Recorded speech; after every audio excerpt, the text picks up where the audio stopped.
Hello, everybody. Welcome to AstroEdify. Today, we are having a very special guest with us, and I came across his remarkable work and research a few months ago through a person very dear to me.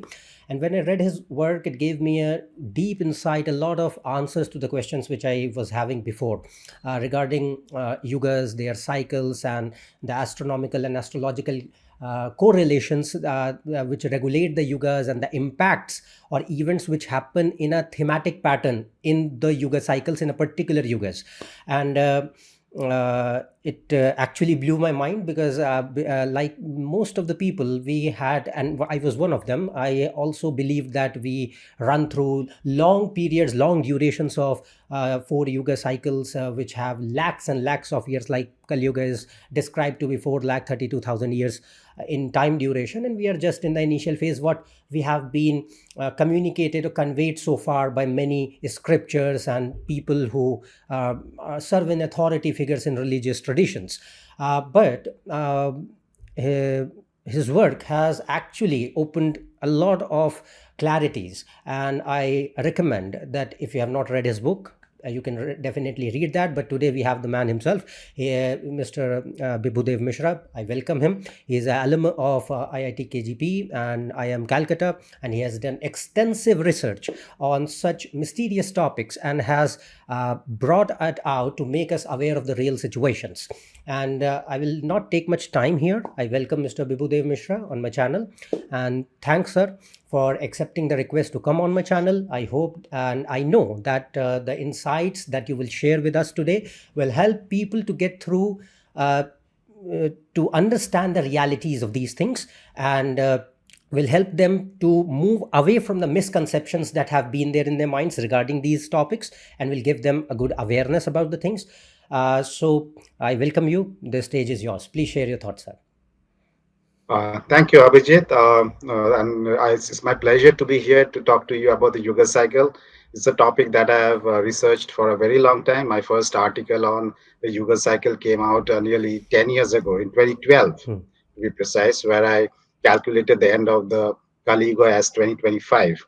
And after that, I did a lot more research to kind of tie in some of the missing pieces of the puzzle. And I came out with the book Yuga Shift last year, where I made some slight modifications to the original formulation, Hmm. but nevertheless, it's kind of well aligned with the original idea. Hmm. And I also try to figure out what is it that is causing this gradual decline in our consciousness and our physical size throughout the Yuga cycle. Why is it that we have these periods of cataclysm Hmm. when during the periods of transition between one yuga to another yuga? And what is it that we can look forward to as we cross the 2025 benchmark and Hmm. move into the period of transition? Hmm. What are the things that we can expect? Hmm. Because a lot of traditions talk about a savior figure like Kalki Hmm. or Christ or Shaushant or Hmm. Pahana. Oh, every culture has this particular savior figure who Hmm. comes in during the period of transition out of the Kali Yuga. Hmm. So, and that is a topic of interest to a lot of people. So, those are some of the questions that I addressed also in the book, and we can talk about all of that as we go along. Yes, sir. Yes, sir. And my first question here is to you, that most people believe that, like I said, that I was one of them, and most people believe that yugas are quite long in duration, with lakhs and lakhs of years. And it has been mentioned in various Puranas, whether it is Bhagavad Puran, Padma Puran, Brahma Puran, everywhere it has been mentioned, where how the cosmological creation starts, and how the difference in yugas happen, and how it starts and it ends. Every cycle has been mentioned in every Purana, and we used to believe that. So now you say that that the time duration of the yugas are not that huge in number; they are less. And how did you come to such conclusion about time duration of yuga cycles, and what are your sources behind that? Well, it's actually in the Puranas that we have these highly inflated numbers running into millions of years for the Hmm. Yuga cycle. Hmm. But if you look at the Mahabharata, the Shanti Parva, it has a 12,000 year duration for the entire Yuga cycle. Hmm. If you look at the laws of Manu, Hmm. Manu Smriti, Yes. that also tells us that it's only of 12,000 years duration. Hmm. So it's more likely that the number got multiplied by 360 into that big number Hmm. of 4,032,000 years Hmm. duration. The other thing is that when I was working on the Yuga cycle, I realized that this doctrine, this idea of cyclical time is present across cultures. Hmm. It's not only the Indians have it, the Persians have it, Buddhists, the Greeks, Romans, the Hmm. Hopi, Aztec, Maya, they all had this concept of Yuga cycle. They called it by different names, but the concept of a cyclical framework was there everywhere. And I realized that since we have passed through the Kali Yuga for such a long time, Hmm. a lot of information has become distorted everywhere, not just in India, and everywhere there has been a distortion, a loss of information. And in order to piece together the original formulation, we need to look at all these cultures and find out if there's any commonality, some common elements which come up.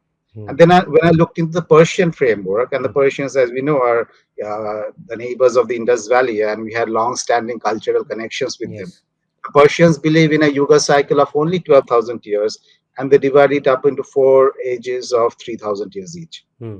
When you go to the Greeks have two values. One is 10,800 years, which was the idea held by Heraclitus. Hmm. The other is 12,954 years, Hmm. which was Cicero's value for the Yuga cycle. Hmm.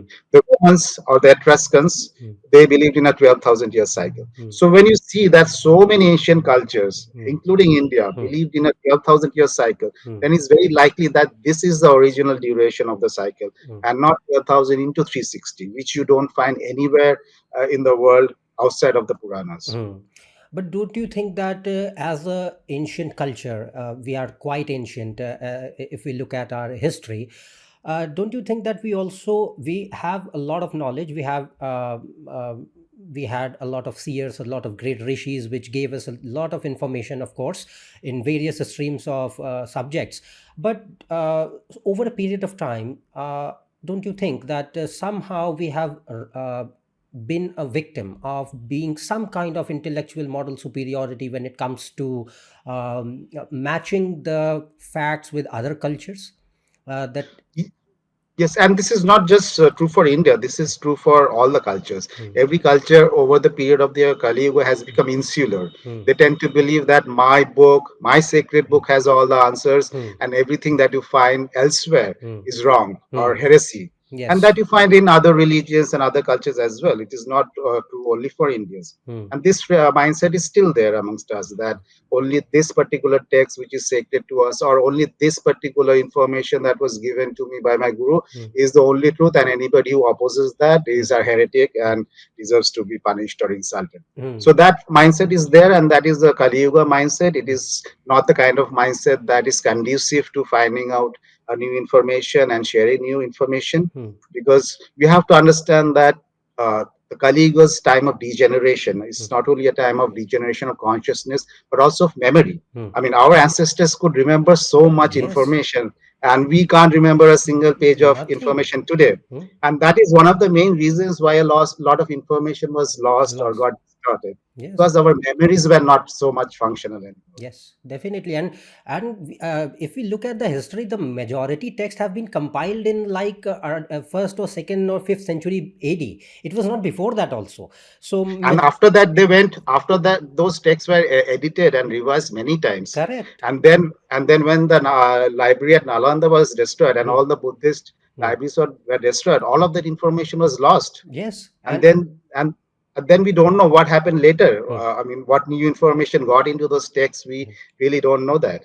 Yes, and no matter what the I'm an astrologer myself, but when I come to look at the text, like Maharishi Parashar wrote, he is way old, and what comes down from him, it has been edited and commented by many other philosophers and astrologers and people of his lineage, and we don't know that how much that actual pure information that has been initially written down by that seer has been colluded over a period of time. We don't know that. So some, and that somehow becomes a big challenge for people, that they think that okay, Vyasa compiled, we understand that okay, Vyasa compiled all the Puranas, but Maharishi Vyasa, after that, if we look at the historical version, then we see that okay, majority Puranas have been compiled in Gupta Empire, and then they have been translated. The Dharma Shastras were not before that, and they started in they were compiled for the first time in the Gupta period, and now we follow them by heart, that this is the sacred one and this is the truth, and this is what our religion teaches us. So I think that if you are a true seeker of knowledge and intellect, and you share a scientific worldview, which you must if you are looking for knowledge, true knowledge, truth itself, then I think the person should be open to seeking out the knowledge from where they can get. It's not just your own culture which is supreme. There are many other areas, many other people across the world who have shared beautiful insights, and Yes. we should respect that, I think. Yes, of course, and especially in the Kaliyug when so much distortion and loss of knowledge happens. Hmm. And you should also look at the scientific data to see whether whatever you are finding out through these texts, whether it's backed up by our current scientific findings and information. And Hmm. when you see that those two are in harmony, Hmm. then you have a greater degree of confidence that Correct. you can't be absolutely sure, but you have a greater degree of confidence that Yes. this is most probably the right solution. Yes, and somehow, and sometimes it blows my mind that how much they knew, that the past rishis and the people, they knew so much, and we are just I'll say we'll just corroborating that through our astronomical scientific evidences or discoveries. Now, what they have been already saying that. Yes, And you that's have true. mentioned that in your book as well. So, so my next question here is that most people also believe that, and it's written in the scripture, that each yuga has different time duration in the ratio of 4 is to 3 is to 2 is to 1. So Kaliyug is 432, then Dwapar is 864, and so on. And you say that it is equal in number for each yuga. How do you come to such conclusion?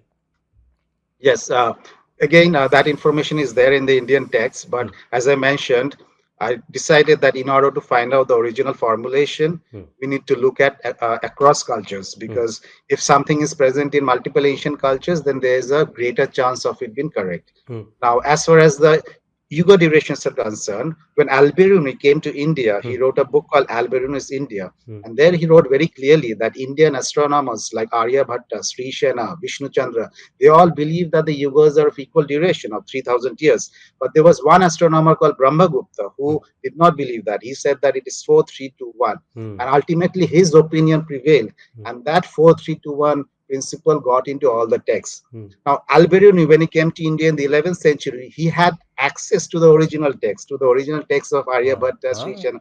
But we don't have access to them now, which is why he could say this. Hmm. And we don't know that. And then when I looked across cultures, as I mentioned just a few minutes ago, the Persians. Persians believe that the Yuga cycle is of 12,000 years duration, and there are 4 yugas of 3,000 years each, Hmm. which exactly matches what Aryabhatta and others believed. Hmm. And the Greco-Romans also believe that the yugas are of equal duration. The Romans, Hmm. Vahada Miria, Hmm. in his treatise, he wrote about the Romaka Siddhanta, which is Yes. the doctrine of the Romans. Yes. And there he says that according to the Romans, Hmm. each yuga is of 2,850 years duration. Hmm. Again, you have a number very close to 3,000 years, Hmm.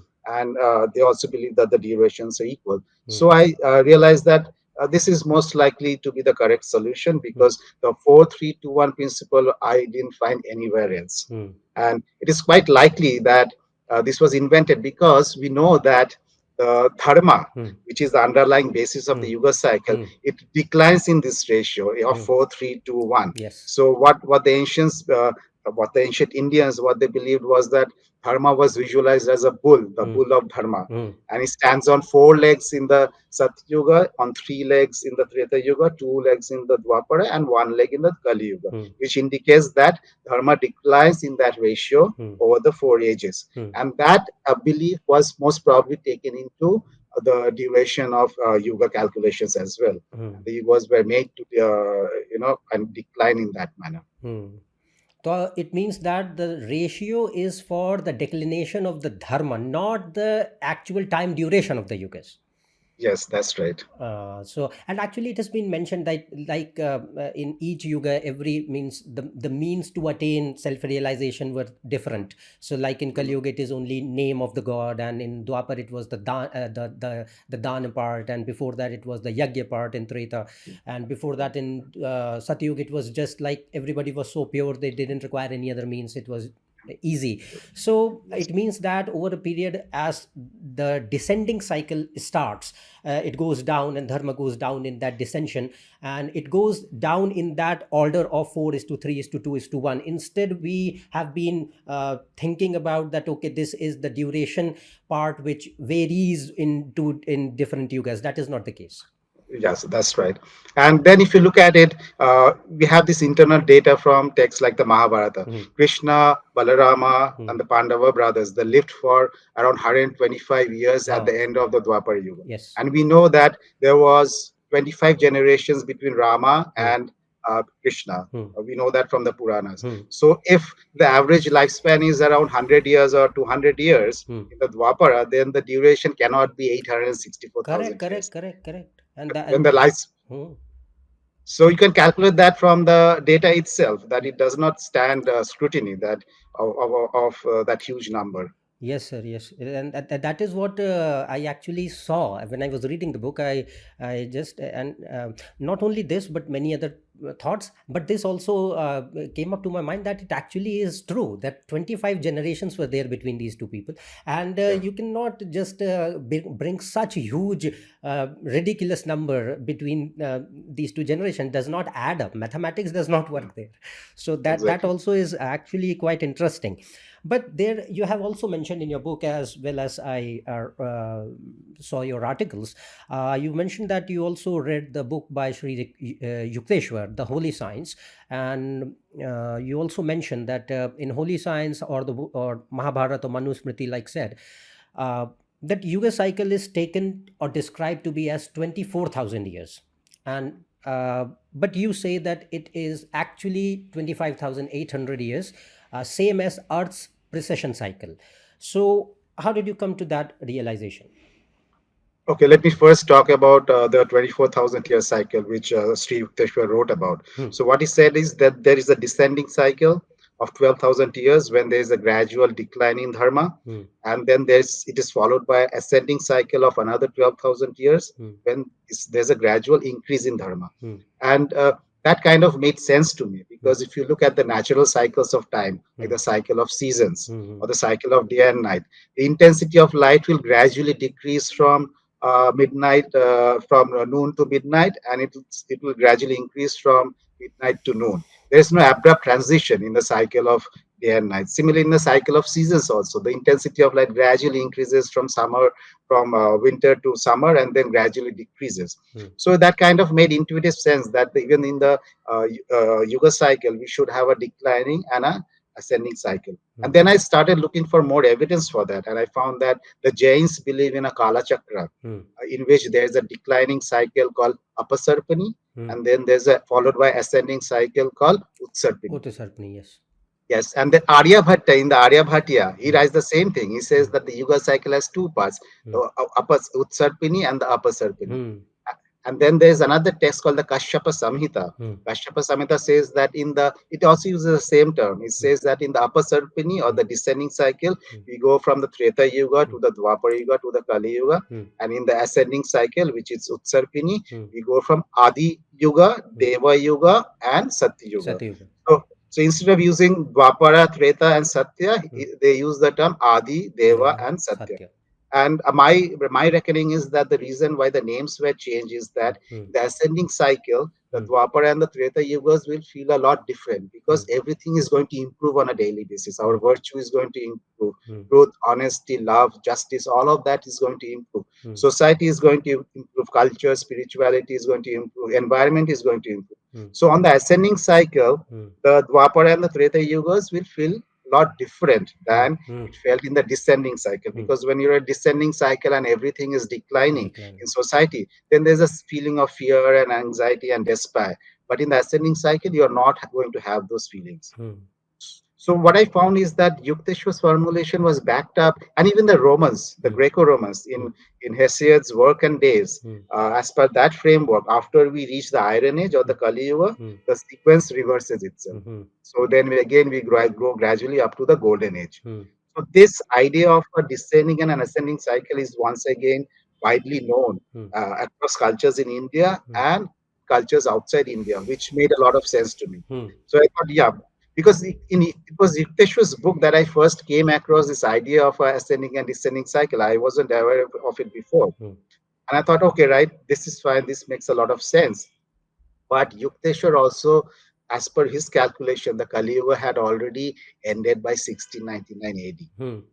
And after a period of transition of 200 years, Hmm. by 1899, we should be in complete Dwapara. Dwapar. Yes. Yeah, but that did not make sense to me Hmm. because the primary indicator or a primary uh, determining element of a yuga cycle is dharma. Dharma. And if you look at over the last 300 years, and if you ask yourself, has dharma increased or No. decreased? It is nosediving. We Hmm. are practically very close to rock bottom in terms of our greed or Hmm. selfishness or corruption Hmm. or hatred and violence. All of that is magnifying across the world, Hmm. even as we speak Hmm. now. Hmm. So dharma has definitely gone down. Hmm. So for someone to tell me we are in the Dwapara, it just never made any sense to me. I just couldn't feel that. So Of course. I knew very well that we are in the Kali Yuga. Hmm. And secondly, uh, all the ancient texts agree that after the Kali Yuga is over, there's going to be a period of purification, and Hmm. there's going to be some kind of savior figures or whatever, Hmm. which is going to come in and restore the dharma and purify the earth and Hmm. restart that cycle. And Hmm. that never happened after Hmm. 1699 Hmm. AD, Hmm.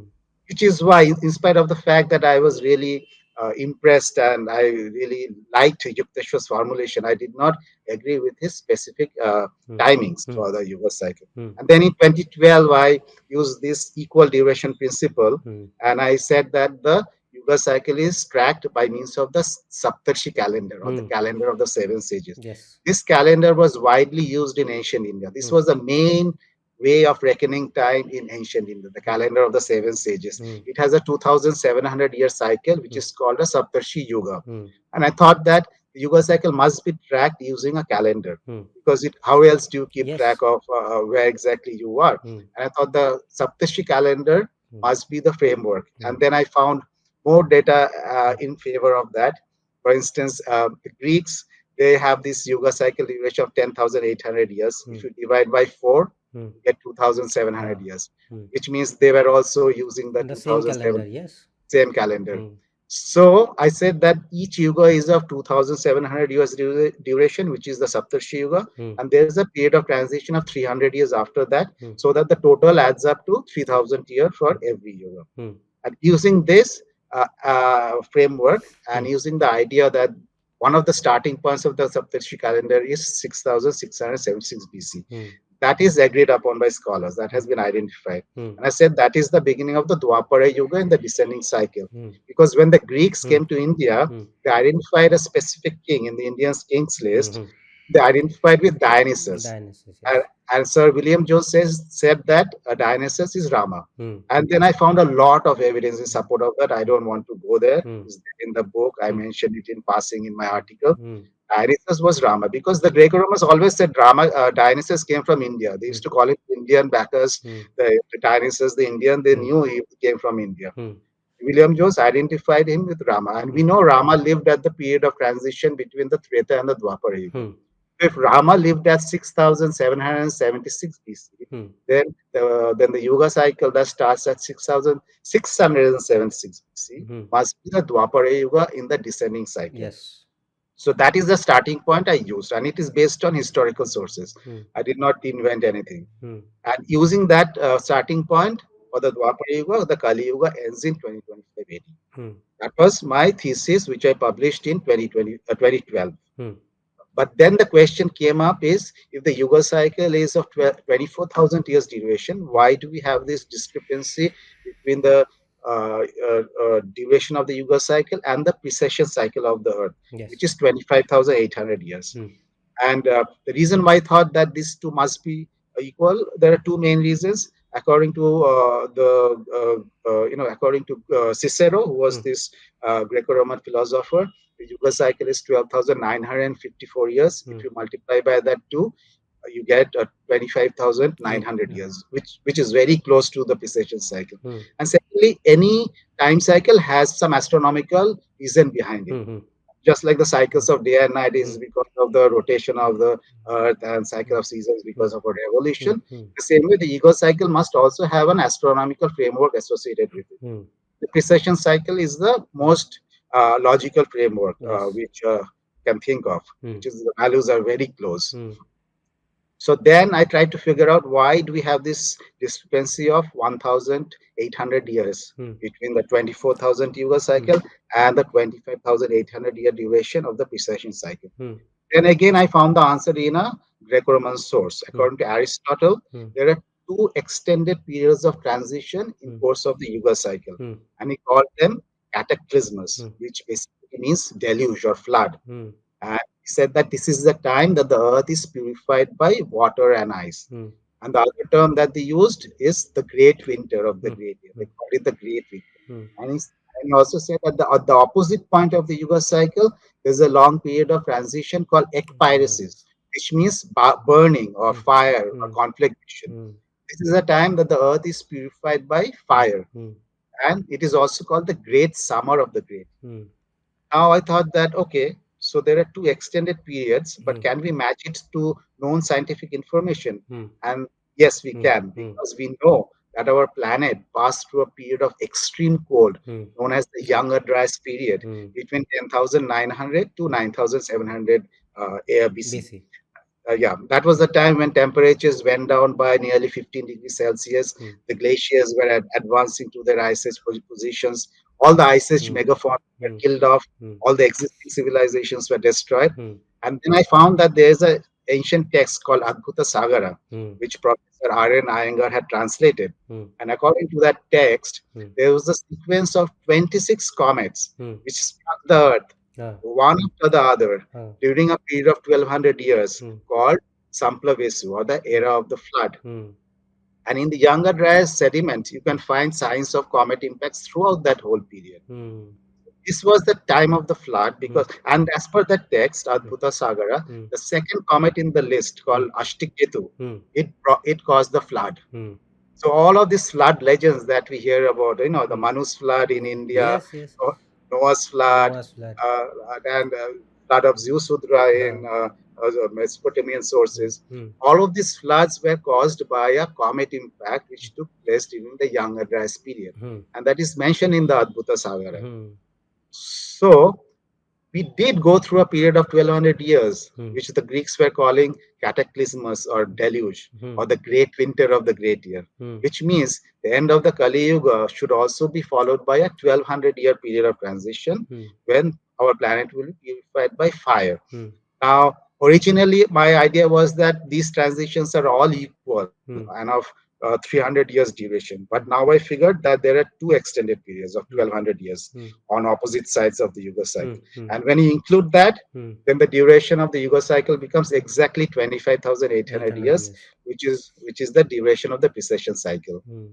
And so once again, you have ancient texts, you mm, have science, mm, all coming together mm, to create a picture which mm, makes sense, mm, not only in context of the traditions themselves, mm, but also in context of a scientific data. Because mm, how do you explain mm. a freezing cold of 1200 years? It Ah, couldn't have been during the golden age, ah, because the golden age must have been over mm. before that younger dryas period started. Yes. Otherwise, you can't have that kind of destruction and Mm, change mm, and cataclysms while the golden age is still, or the Satyuga is still going on. mm.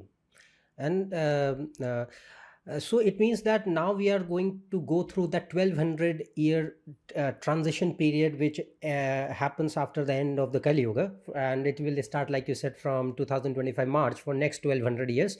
And it will be like rise in temperatures. It will be, like you said, ekpyrosis, and it is going to create destruction through burning, through fire. So Yes. and I think that if we correlate, we are going through a lot of global warming, a lot of climate change, and a lot of harm already done to the nature, which is going to increase further, and a lot of seasonal shifts also. Things are happening in such places which never used to happen in those areas.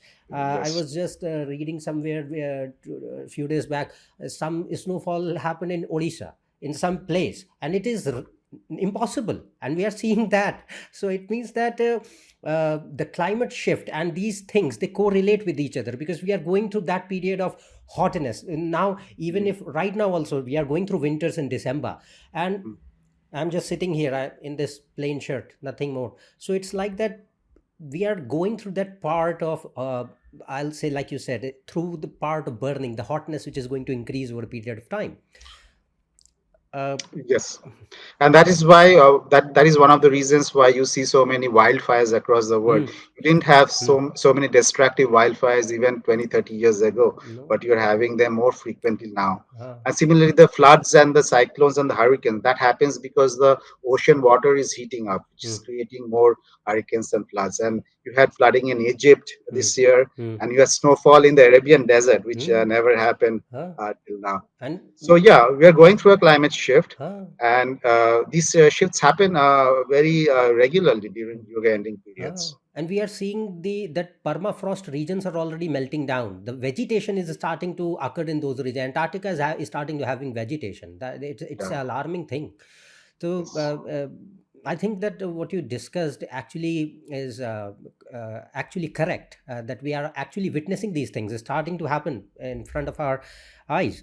Now, like you said, that each yuga, there is a cycle of 25,800 years, which is actually matching with the Earth's precession cycle. But you mentioned that there are ascending and descending parts. So, what happens during the ascension or the descension, and how it goes on? So on the descending cycle, there's a gradual devolution of consciousness. That's Hmm, the first thing, or hmm, dharma. hmm, And along with that, our physical stature also becomes smaller in size, which is what all the ancient texts tell us, that the people of the earlier yugas were much bigger and stronger hmm, than us. hmm, And all of that is now validated by scientific data. hmm, For instance, we have now found that our cranial volume, which is a measure of our intelligence and our memory, that has shrunk by at least 10% over the last 12,000 years. hmm, And evolutionary scientists can't explain that, hmm, because what they have been saying all along is that from Homo erectus to Homo sapiens hmm, over a period of 2 million years, hmm, our cranial volume has increased by 10%, hmm, because of which we made all the advancements and progress. hmm, But in the last 12,000 years itself, we have lost the same amount of cranial volume hmm, that hmm, we supposedly acquired in 2 million years. hmm, So how does that happen? It's because it goes up and down in hmm, cycle, in tandem with the 25,800 precession cycle. That's hmm, why our cranial volume is declined, hmm, which means when we're in the ascending cycle, our cranial volume is going to increase once again. hmm, So our intelligence will increase, our judgment and our morality will increase, hmm, our memories will increase, and all the subtle abilities that we had in the higher ages, like telepathy. hmm, It's a very common fact that people in the higher ages could communicate hmm, telepathically, hmm, and they did not really need all of these hmm, many of these technologies that we use today, hmm, where in spite of having so many technologies, there's so much miscommunication hmm. because we don't really read what other people are saying or Yes, understand. But yes. when you communicate telepathically, you're communicating heart to heart and mind to mind. Hmm, So the communication is much better and much clearer. hmm, And then clairvoyance and intuition, all of these other subtle abilities that people had in the higher ages, all of that is going to gradually come back to us. hmm, Similarly, our physical size has also decreased by 10% on an average over hmm, the last 12,000 years. hmm, So when we go on the ascending cycle, again, we'll become bigger hmm, physically. hmm, And then lifespan. hmm, Lifespan has also declined from around 400 years on an average in the golden age hmm, or Satyuga to around 100 years, 80 years right now hmm, in the Kali Yuga. It should have been 100, but because of the very, toxic food we hmm, eat, the polluted air we breathe, and all of that, hmm, we could not make it to 100. But there are people who live in a place called Okinawa in Japan, hmm. where they regularly live to 100 years. Yes. And if you go there and talk to them, what they have said is that we follow a very traditional lifestyle. Hmm, We have very good groups and hmm, societies. We follow our purpose in life and hmm, do not run after money. hmm. We eat very, very good, Yes. high nutritious food. Hmm, So all of those things which the ancients told us we should be doing, hmm, they live in close to nature. They spend a lot of time gardening and cooking. hmm, So they follow all of those practices, because of which they regularly reach 100 years, hmm. whereas for the rest of us, we still struggle to reach 80. And So yeah, and that is actually we are seeing because the more close you are to nature, the more close you are to your own consciousness, the better you will be. Like your stress levels won't be there. You'll be living a exactly. calm, peaceful, satisfied, happy life, and you will be like automatically free of diseases in general.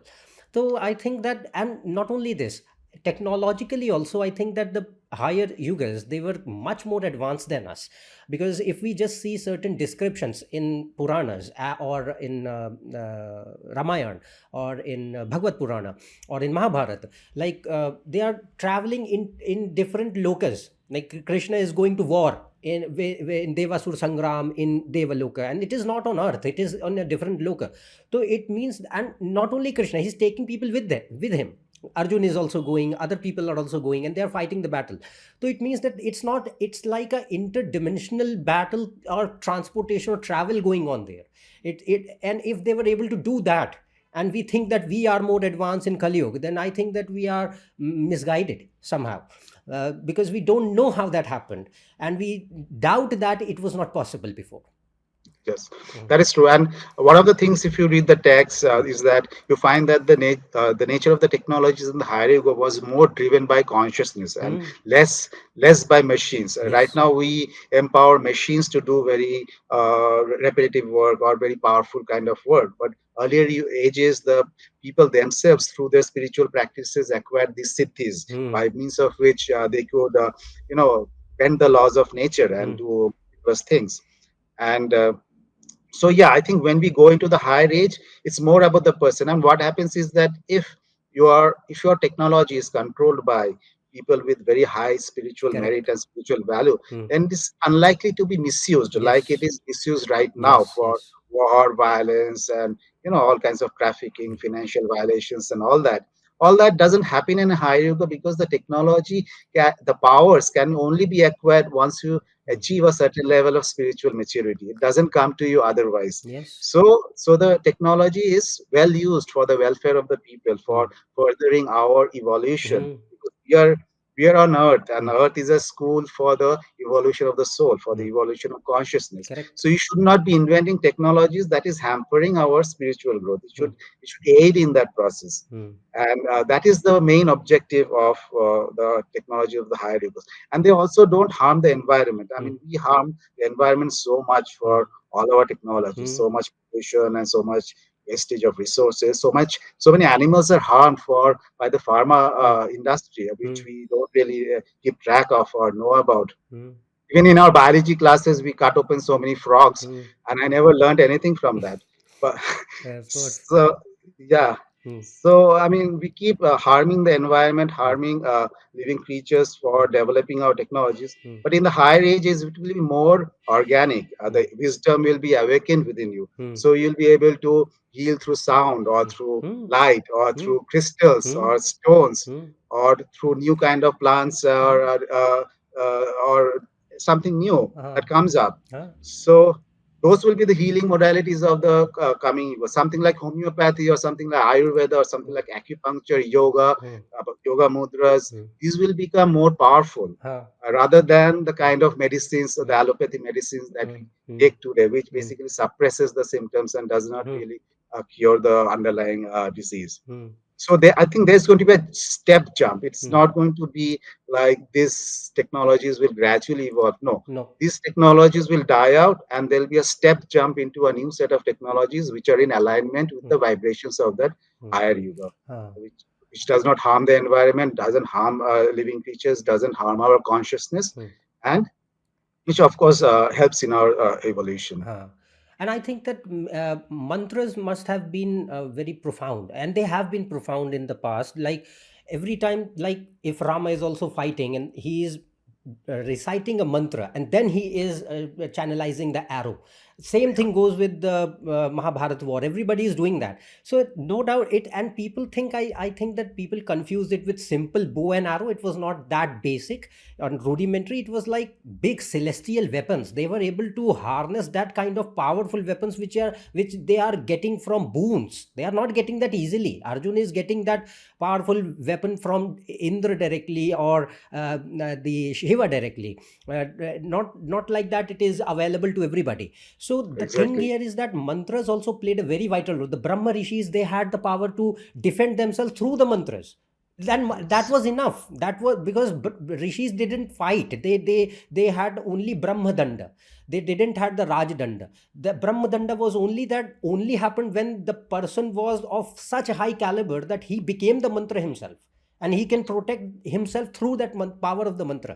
And there was this incident mentioned in Ramayana, I think, that the fight between Vashishta and Vishwamitra that happened when Vishwamitra was the king, and then Yeah. he lost several times with big armies from Vashishta, and he was single, he was nobody, and he had only Brahmadanda, and then he became ascetic and he left everything.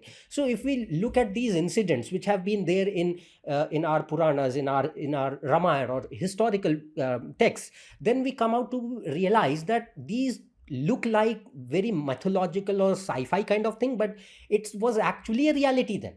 And since Yeah. our brains are not very well enough to understand those things, we believe that these are just work of fiction.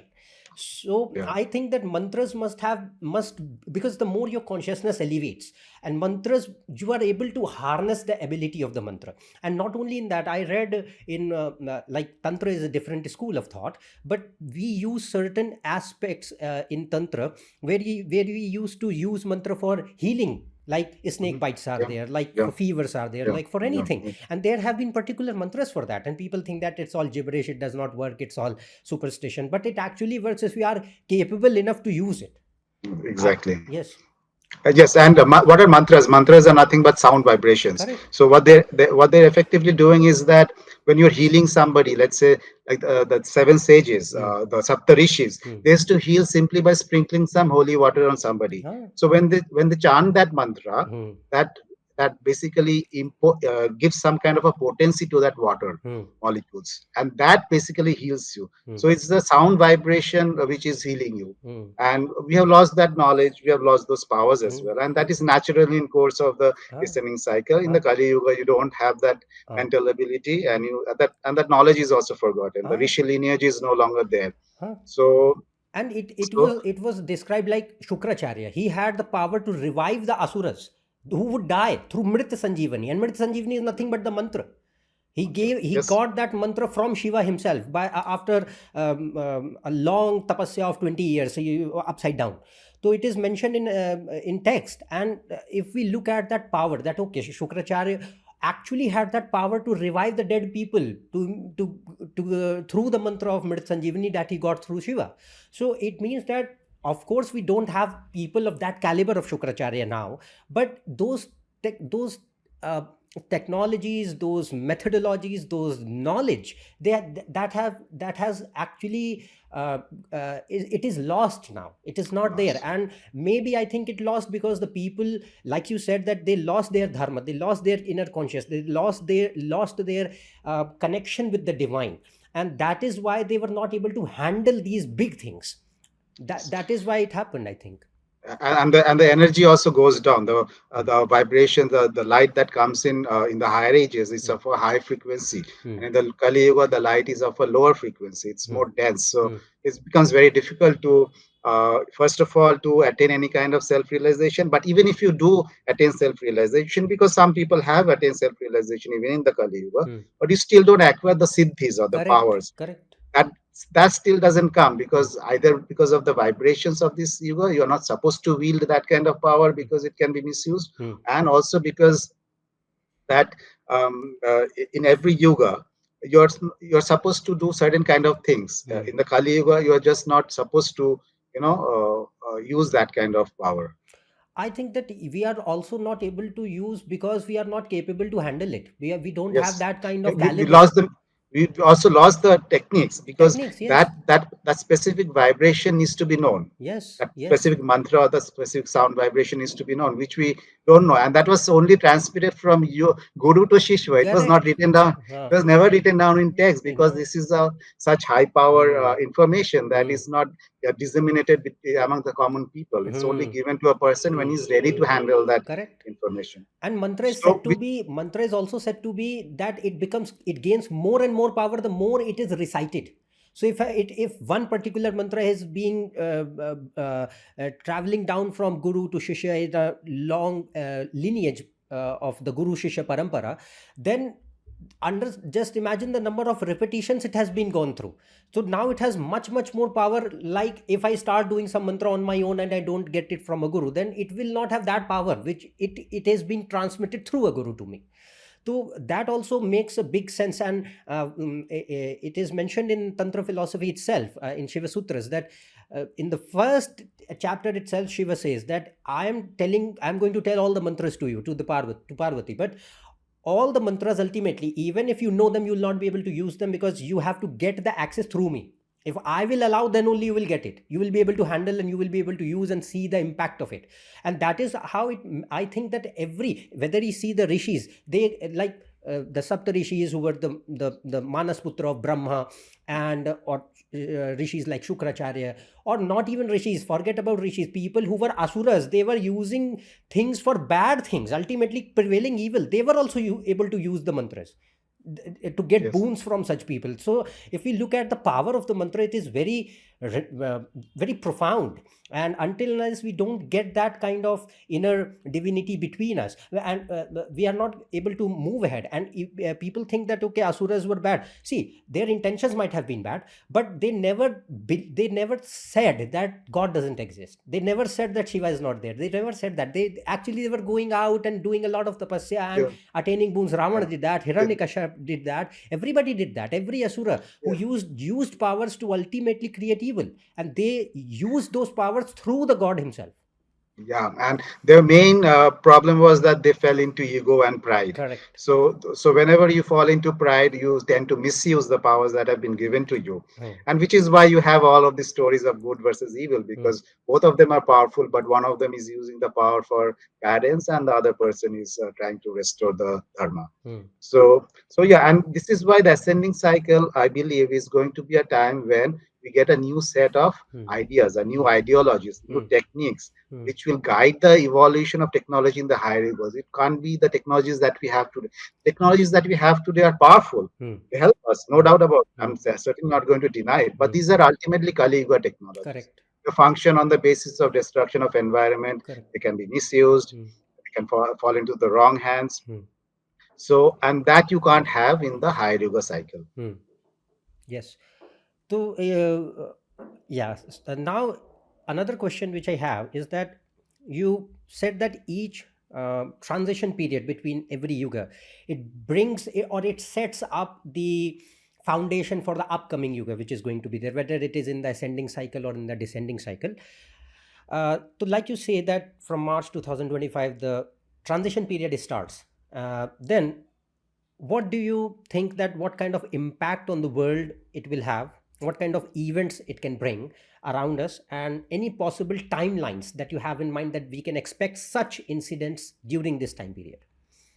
Yes, the Kali Yuga ends in 2025, and what I found is that most of Hmm. the collapse of the existing ideologies, existing structures, existing philosophies, Hmm. the destruction of evil, Hmm. all of that is going to happen in a very short span of time of 15 years between 2025 to 2040. Hmm. And the reason why I came up with that timeline, that 2025 to 2040, the 15-year window, is because in 2040 you have a very powerful alignment of conjunction of planets in Libra. Hmm. So all the five visible planets, including the crescent moon, are going to cluster in a 10-degree area of the sky Hmm. on September 8, 2040. Hmm. Now this is a very rare conjunction, because you don't have such a tight clustering of planets even once in 1,000 years. Hmm. And since this is happening in Libra, Hmm. it is even more important, because according to the ancient astronomers of Chaldea Hmm. and Johannes Kepler, who was a Hmm. mathematician Hmm. of the Renaissance period, and all the Renaissance mathematicians were all interested in astrology. Hmm. And he said that there are two conjunctions which take place in course of the entire cycle. Hmm. There's a conjunction of planets in Aries at the end of the Satyuga or Correct. Golden Age, Hmm. and there is a conjunction of planets in Libra, which is the exact opposite sign Hmm. at the end of the Hmm. Kali Yuga, the descending cycle. Hmm.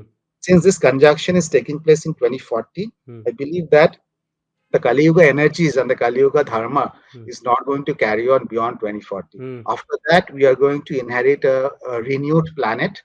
Hmm. Uh, there's going to be more divine energies coming in, mm, and people will have access to greater wisdom. They'll mm, be in tune with their inner self. The mm, chakra centers will get activated. mm, The environment is going to be renewed. So the good time will begin after 2040. From there onwards, even though we go through a 1200 period of change, mm, but those changes will mostly be geological realignments and some kind of planetary purification, because we have really messed up the environment mm, over the last mm, 200 years. I mean, mm, we have dumped so much toxic pollution into the mm, rivers and the mm, oceans. mm, There's nuclear waste. We mm, don't know how to take care of that. mm, So all of this cleansing will take a long period of time, mm, which is why you have that 1200 year period of geology. And also every time you have these big shifts, there are some geological realignments. mm, Some places sink into the ocean, mm, some new places mm, come out of the ocean, mm, and so that is going to be the main theme of the 1200-year period. mm, And there's also going to be a renewal by fire, and by that I mean,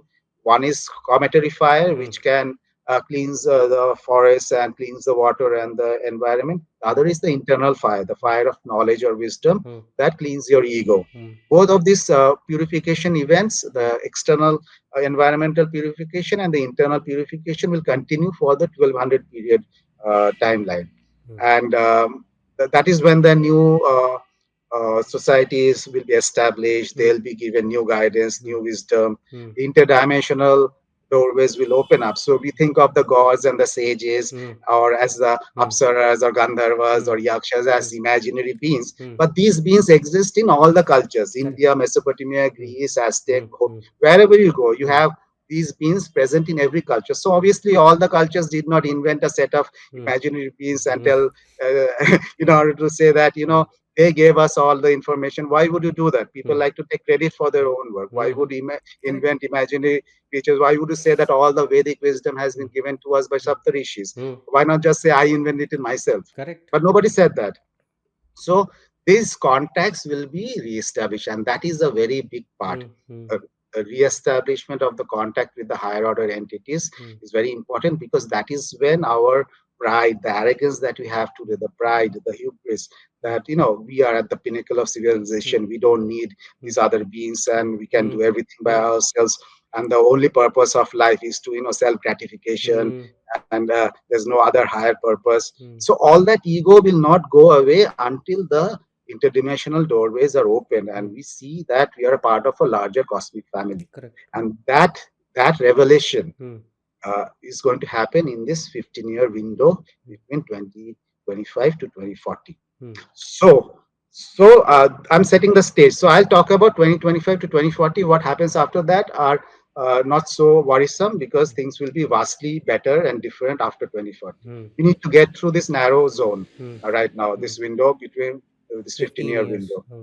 window. Mm, And the first thing that happens, as we know, that every time a Yuga end comes, there's large scale war and violence. mm, It happened in the Dwapara mm. Yuga, it Yes. happened in Treta Yuga. Both Mm, those wars were fought in the periods of transition. mm, And so at the Kaliyuga end also, we will go through that period of violence, mm, because people become so greedy, mm, so selfish, so divisive, mm, that ultimately it leads to self-destruction. mm, And that is the path in which the mm. greater humanity is now moving towards self-destruction. Correct. And the powers are also started. You have noticed that all the powers have Ah. started aligning and Mm, realigning themselves. mm. Just like during the Mahabharata war, there was Ah. this Yes. realignment of Yes. powers that has Mm. again started now. Yes. And we are So seeing this people, means various countries going to war with each other. Russia and Ukraine were already with war, Israel and Gaza, and now Middle Eastern region, they are Saudi Arab and Yemen, and they are going uh, to war with each other. yeah, So, and you can see this building up of NATO versus correct, BRICS kind of correct, a correct, scenario is correct, correct, also correct. emerging. Hmm. So there's a realignment, and if you have read some of the recent comments from some of the European prime ministers, NATO Ah, ah, leaders, ah. they're all talking about Hmm. taking on Russia militarily by 2030. Correct. So they have said that by 2030 there's going to Hmm. be WW3. Ah, I'm not WW3. saying that I'm not saying WW3 start right now. Hmm. Right now, you might see a lot of localized geographical clashes, Ah. maybe a war in Middle East or in Hmm. China or wherever in Russia Hmm. somewhere. Hmm. But that will finally blow up into a big global war by early 2030. Hmm. That's And the maybe because I was just looking at the charts. I've made videos on that before. I was also looking at the planetary alignments which we are going to go through, particularly this vernal equinox when it starts from 20th March. But like you said, that it is going to be a period of fire, cleansing through fire. So fire also means violence and destruction with wars, Yes. and everywhere people are fighting and killing each other. And also it means that a lot of heat accumulating in the environment, which is like rising the water levels, and cities or which are prone to submergence, they are submerging down, civilizations ending down. And it also shows that economy will suffer, and because most of the trade happens through water, so Yes. if it is bringing like any kind of trade wars which can escalate into military action, that can also be a possibility later. Yes, and whenever there are wars, there are also movement of people across boundaries. Correct. So that creates civil unrest, Hmm. revolutions. Hmm. It causes shortages Hmm. because of which you can have famines. Hmm. In some places, if you do not have access to fertilizer, Hmm. and on top of that, you have climate change, Hmm. then you can have famines Hmm. in many Hmm. places. Hmm. So these are the themes that will happen as a result of these wars, Hmm. revolutions, and unrest, and toppling of governments, Hmm. which are already happening now, Hmm. and famines, and you know, this climate change. We also spoke about fires and floods, Hmm. which Hmm. is Hmm. also an ongoing theme. Hmm. All of these will intensify further. So after 2025, whatever is happening now Hmm. is simply going to intensify Hmm. further, Hmm. and slowly people will become more aware of the fact that we are heading into a period of transition. I mean, Correct. right now a lot of people are in denial. They They know. think that okay, this will tide over and it won't Hmm. get any worse, but it's not going to get any. People think that this was a scare back in 2012, and everybody's thought that 2012 everything will end and nothing happened. And so they think that okay, every now and then people come up with this hoax and everything just goes down. So Yeah. I thought that okay, no, astrologically, scientifically, astronomically, all the evidences suggest that we are going to go through a strong period of transition, and actually we are witnessing it around us. It's not going to Yes. be, it's not, we cannot deny the things that have been mentioned. And Yes. if we look at the description of the Kaliyuga in text, like in Ramcharitmanas also, Goswami Tulsidas described about how the Kaliyug will be, or whether it is in Bhagavad Puran, it is literally described that how the Kaliyug will be. We are actually going through those things right now, all the things. Exactly. So if we are actually going through those things, it means that we are in the darkest phase of Kaliyug already. Right. And Yes. apart from that, if we see, I think that like period of transition, it act like for people to move to a higher level of self awareness, they have to go through a sudden shock, any kind of event which triggers that, which shatters their ego, which Mm, shocks them, and which mm. forces them to come out of their denial or what kind of bubble they are living in. Yes, yes. And that is what is going to happen as we move along, that Hmm. you'll have more such events happening. Hmm. Ultimately, people will be forced to acknowledge that change is going on, and those some people will come back to the right path. They Hmm. will understand that the current philosophies which stress on material acquisition Hmm. and more power and fame and Hmm. selfishness, which Hmm. is such a strong theme that I want Hmm. everything for myself. Correct. Uh, and all of that will not lead to any good outcome. That Hmm. is the first realization that you must have, Hmm. that in order to live in peace and balance and harmony, we first need to get rid of certain Hmm. thinking processes which are Hmm. operating. For instance, this fascination with stock markets Hmm. and GDP, Hmm. stock market performance and GDP performance are taken as indicators of how well a nation is doing. Hmm. But Bhutan has moved away from that. According Correct. to Bhutan, it is gross national happiness. Hmm. They're measuring the happiness of people, and they've designed a 8 point framework Hmm. to say that these are the things we are going to measure Hmm. in order to see if people are happy or not. Hmm. That is a progressive step, because Correct. now you are moving away from materialism Hmm. towards true happiness of the people. Hmm. So these are the kind of changes that we'll hopefully see as we move forward, that we move away from this GDP stock market obsession Hmm. towards more activities or actions that generate cultural and spiritual and social prosperity Hmm. that ultimately lead to happiness. Hmm. And like in every yuga, at the last, like in our Hindu culture, it has been always it has happened that at the end of the yuga, when the transition is happening, avatar comes. Rama came in Treta, Krishna came in Dwapar. It is prophesied that Kalki avatar will happen for Kali Yuga.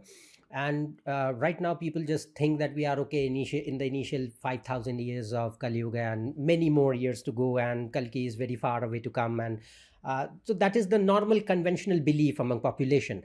So according to you, that do you think that any kind of person or Kalki or avatar like that is which is prophesied will come, because you say that okay, it is going to be a period of transition, then we'll move on to Dwapar, and so it means that during this transition something must happen of epic proportions by somebody who becomes the mediator of that change, bringer of that change. So it has been prophesied to for Kalki to come. So right now we don't know anything about that. What is your take on it? Okay, this is a pretty long question. Let me start off by telling you what happens during this period of transition. Hmm. There's a collapse. So we, from golden age to now, from Hmm. Satyug to Kali Yuga, we moved through 4 periods of transition. Hmm. And every time, what we saw was that there was a collapse of existing civilization, Hmm. and a new set of civilizations came up. Hmm. For instance, right now we are in the ascending Kali Yuga. Hmm. We started at around 676 BC, which coincides with the Iron Age civilizations that we call now. Hmm. And what happened to all the Bronze Age civilizations? They all collapsed in the 300, 400 year period between 600, 700 BC to around 1100 BC. Hmm. There was a total collapse of all the Bronze Age civilizations. Hmm. None of them existed anymore. Hmm. And then if you go back to Bronze Age civilization, they all started at around 3600 BC. And that is also the beginning of the descending Kali Yuga as Hmm. per the Hmm. framework that I have proposed. So the Bronze Age corresponds to the descending Kali Yuga. And what happened to all the cultures that existed prior to the Bronze Age, all the Neolithic societies? Hmm. They all collapsed. Hmm. And so every time we have this new yuga coming up, the Hmm. older civilization collapses. Hmm. And then I started to question as to what is it that causes these collapses. I Hmm. mean, we have major changes, not only at a social and political level, but also environmental events take place. Hmm. Great environmental events take place. Hmm. So then I found that there's a particular swarm of comets called the Taurid resonance swarm. Hmm. It is it is hidden within the Taurid meteor stream. We cross the Taurid meteor stream twice a year, Hmm. once in May, June, the other time in between October to December. Hmm. Within this swarm, Hmm. within this stream, there's a swarm of comets. We pass through that swarm of comets every 2,500 to 3,000 years. The Hmm. Earth passes through that center of that swarm. Hmm. That is when it bombards us with a lot of meteors and comets, Hmm. and that is what causes the collapse. Hmm. And this has come to us from a number of astronomers who have worked on the Taurid resonance swarm. Hmm. And they said that every 2,500 3,000 years we pass through the center of the swarm, and that causes a period of meteor impacts over a period of few centuries, Hmm. which perfectly ties up with what happens in course of the yuga cycle, Hmm. because the yuga durations and the time period between our passage through this swarm Hmm. perfectly adds up. Hmm. So, and in 2032 and 2036, we are once again going to pass through the center of that storm. Hmm. So, I believe that those are the periods when a lot of impact events are likely to happen. Hmm. And those impact events, and here's the thing, we think of comets as just inanimate bodies which strike us randomly. Hmm. But that is not the case. What I found out is that all of these gods that we talk about, they use certain vahanas. Hmm. So, so Vishnu has Garuda, Hmm. and then Indra rides the elephant. Hmm. And in Mesopotamia, you have Marduk riding a Hmm. dragon, and Hmm. so on and so forth. Hmm. And all of these vahanas of the gods are nothing but comets, Hmm. because comets described in very similar manner by the ancient societies. Hmm. So when you look at the Maungduist silk texts of China, Hmm. they describe a comet as a long-tailed pheasant bird. Hmm. So comet is described as a bird because some comets have multiple tails and they look like a bird when they're flying through the night sky. Hmm. Then Pliny spoke about a horse comet, Hmm. comet which looks like a horse which is in motion as if it is running. Hmm. When this comet appears, Hmm. then there's a destruction of tyrants. Hmm. Correct. So, and we know that Indra Hmm. sometimes rides a horse, Hmm. Zeus rides a horse, Hmm. Kalki is coming on a Hmm. horse. And then there are comets which the Native Americans and the Chinese describe as dragons and Hmm. snakes. Hmm. And then there's another set of comets described by Native American cultures as panthers or Hmm. tigers. Hmm. And we know that God Durga rides a panther or Hmm. a tiger, Hmm. and Marduk rides a serpent or a Hmm. dragon. Hmm. So there are many comets, very powerful comets, which Hmm. were identified by the ancients Hmm. as the vahanas of their gods. The Hmm. gods were very highly evolved beings. Hmm. They can take on any form that they Hmm. want. They can Correct. appear. They can appear in a humanoid form if you want. Hmm. They can be invisible. They Hmm. can take on any other form of animals. Hmm. They have that power to shape shift into any form of their choice. Hmm. So when we talk of Kalki, Hmm. what I realize is that if Kalki is born as a mortal in the Hmm. Kali Yuga, Hmm. he'll simply not have the supernormal siddhis that are required to end the dharma on earth. Hmm. Yeah, fight against all the forces. Hmm. You cannot fight against nuclear powered forces, the big, the missiles and everything riding on a horse. Hmm. That is not a practical solution. Hmm. So but if you think of the image of Kalki or riding on a horse holding a sword, that looks very similar to a horse comet with another tail called the iron tail. Hmm. There are certain comets which have two tails, Hmm. curvy tail Hmm. which is made of dust. And there's another tail which is straight and blue, Hmm.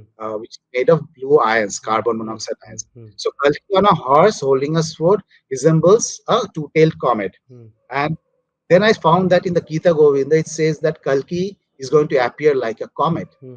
It says that directly. Hmm. And then, if you read the Revelation, it says that when Christ is going to appear in the end times, Hmm. he's going to appear in the midst of the clouds, and Correct. he's going to ride a horse Hmm. with a sword coming out of his mouth. Hmm. So, what is it that can appear in the skies Hmm. riding a horse with a Hmm. sword? Hmm. It describes a comet. Correct. So it is a part, and then the Hopis they talk about a blue star Kachina. A Hmm. blue star is going to appear in the heavens in the end Hmm. times, and it is going to fall with a big crash. Hmm. They call it the blue star Kachina. Hmm. What is a blue star? A blue star that comes in the heavens is basically a comet Comet. that appears bluish. Hmm. So they are all talking about a very powerful comet appearing in the end times, which Hmm. is going to create a major energetic change, Hmm. which is first of all going to be regulated by a very powerful supernormal entity, Hmm. who is Kalki. Hmm. Kalki is not the comet. Hmm. The comet is the Vahana of Vana Kalki. of Kalki. It is the messenger of Kalki. Hmm. Kalki need not show himself to everybody Correct. because why does he need to show himself to the entire world? Hmm. He will reveal himself only to those people who deserve seeing him, Correct. who are worthy of seeing him. Hmm. So he may, but then we don't know. We might even see some humanoid forms Hmm. or Hmm. orbs in the sky. Hmm. But my point is that the Kalki avatar or all the other traditions that Hmm. talk about the savior figure, Hmm. it represents a celestial being Correct. who's going to Hmm. come Hmm. going to regulate a comet. He might be seated on a comet Hmm. or not. We don't know that. Hmm. And that comet is then going to Hmm. destroy the evil forces in a very calculated manner, Hmm. not randomly. Hmm. And it is going to be about energetic change. Hmm. It is going to make some environmental changes, some Hmm. realignments. Hmm. The energetic changes is going to affect us at a psychological level very deeply, and it is going to awaken us toward wisdom. Hmm. So that to me is the symbolism of the end time savior figure. Hmm. This time Kalki or the gods Hmm. are not going to incarnate in human form because it is not possible in the Kali Yuga to at the end of the Kali Yuga to incarnate in human form and bring about such large scale changes, Hmm. because it is very difficult to acquire even one siddhi, Hmm. and Kalki is supposed to have all the All eight siddhis. siddhis.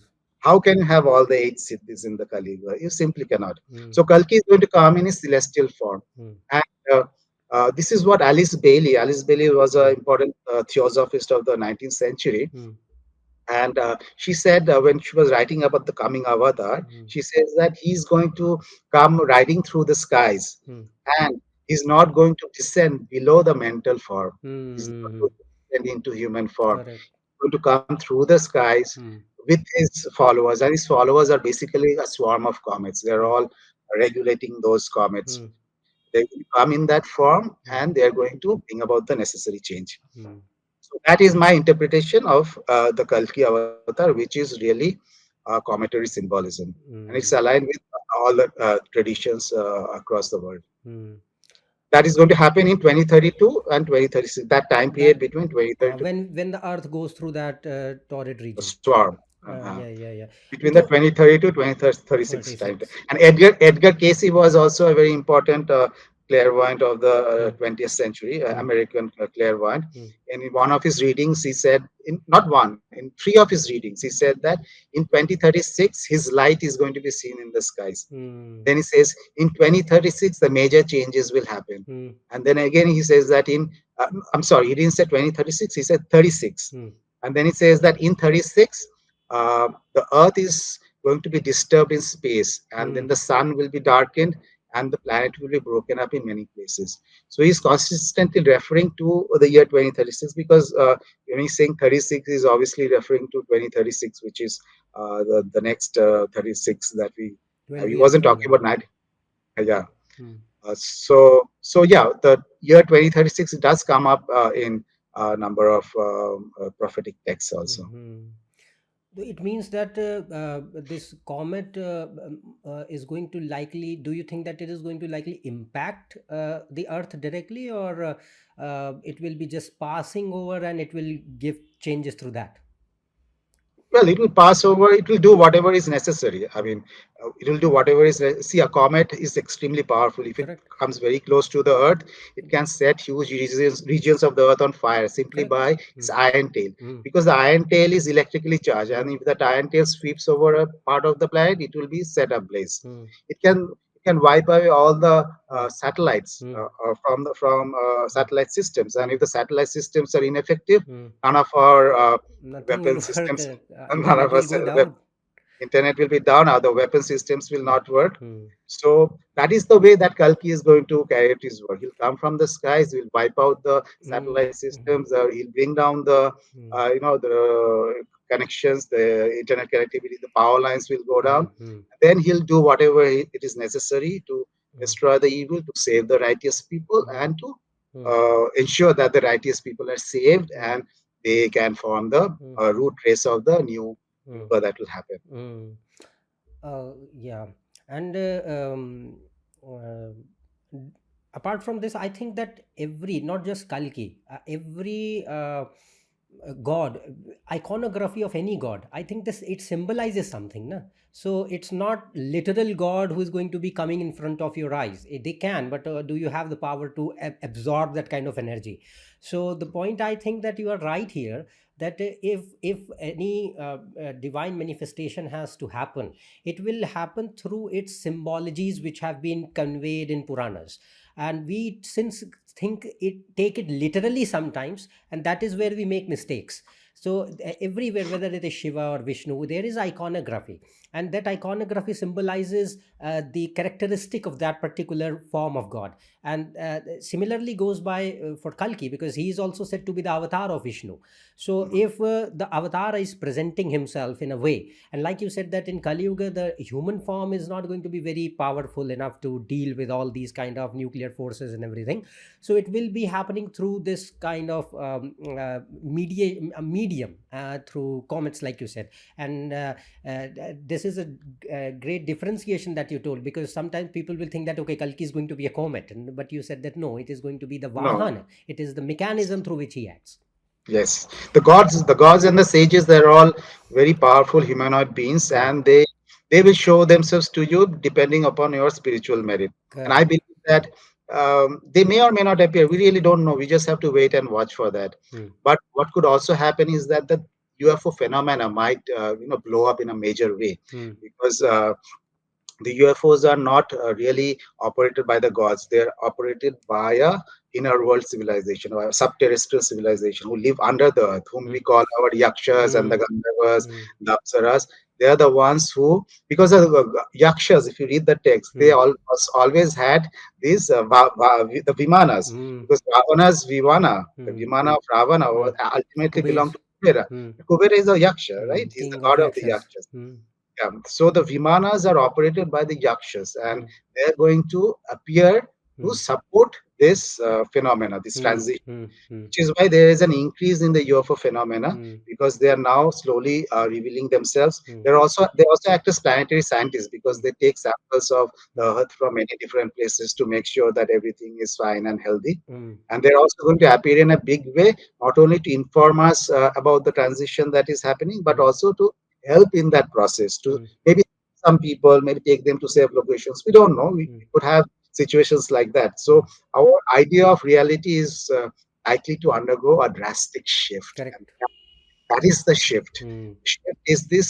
It's not a shift in technology. It's Hmm. not a shift in uh, nature or environment. Those shifts will happen, Hmm. but real drastic shift is the shift in our reality, that Correct. we are not alone in this Hmm. planet. All Hmm. of beings are real, Yes. and they're going to come and Hmm. appear before us in many different forms. And Hmm. we should try to recognize those forms and not get scared. Hmm. And that is one of the things that Hmm. when we talk about UFOs, a lot of people get scared. Hmm. There's nothing to be scared about them. Hmm.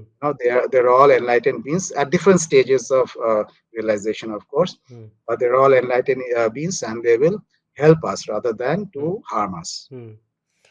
There is one more question in my mind that, like you said, that every in descending cycle, the dharma goes down, and dharma leads to the descending cycle, and everything civilization hence decays. But and dharma is the inner consciousness, the self awareness, the piety of the person.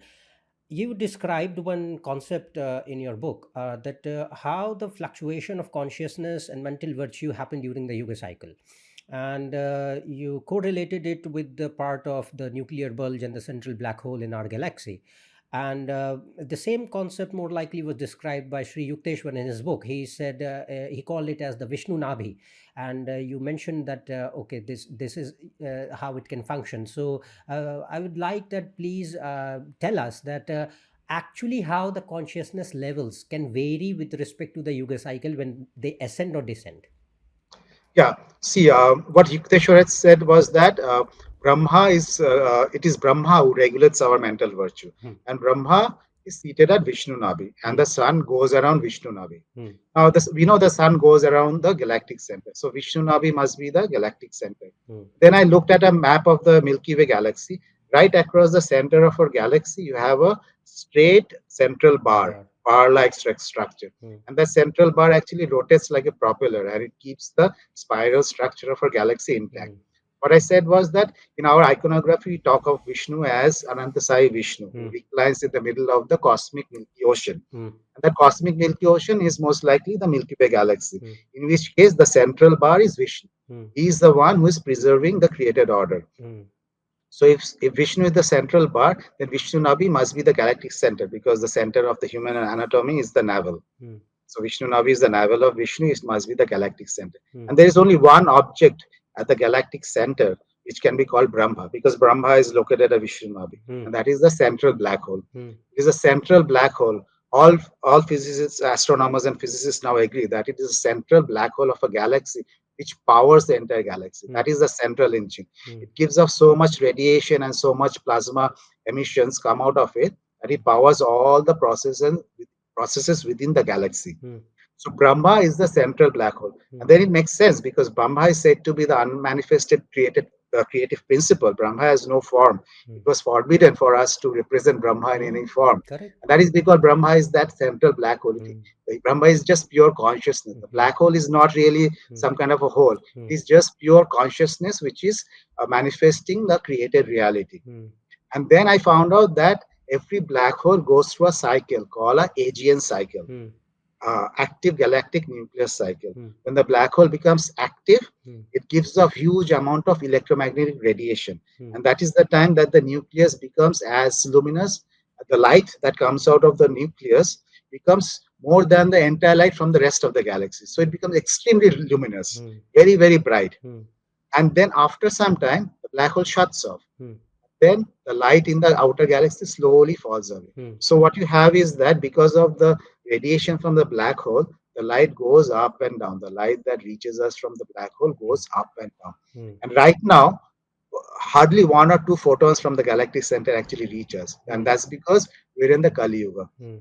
But at the same time, we have found that the black hole is started to become active over the last few centuries. It's Hmm. giving a very powerful X-ray flares. Hmm. What that means is that we are now going to go into the active phase of the central black hole. So the nucleus is going to become radiant like the central sun. Hmm. And the Buddhists spoke of a central sun, which was Hmm. a sun of wisdom. Hmm. And the Chaldeans also spoke of a hypercosmic sun, Hmm. which is the light of inner truth. Hmm. So it is the light from the center of the Milky Way galaxy, which is the central sun or the nuclear bulge, Hmm. that is driving the entire Yuga cycle. When Hmm. that light goes up, Hmm. we're in the ascending cycle. When that light goes down, Hmm. we're in the descending cycle. And now we are at the stage where we are about to go into ascending cycle, and the light from the central black hole is slowly increasing in Hmm. intensity. Hmm. So when it becomes fully switched on, then we'll be fully in the ascending cycle. So it means that uh, um, right now, like you say, that it is going to go in a phase of starting up again.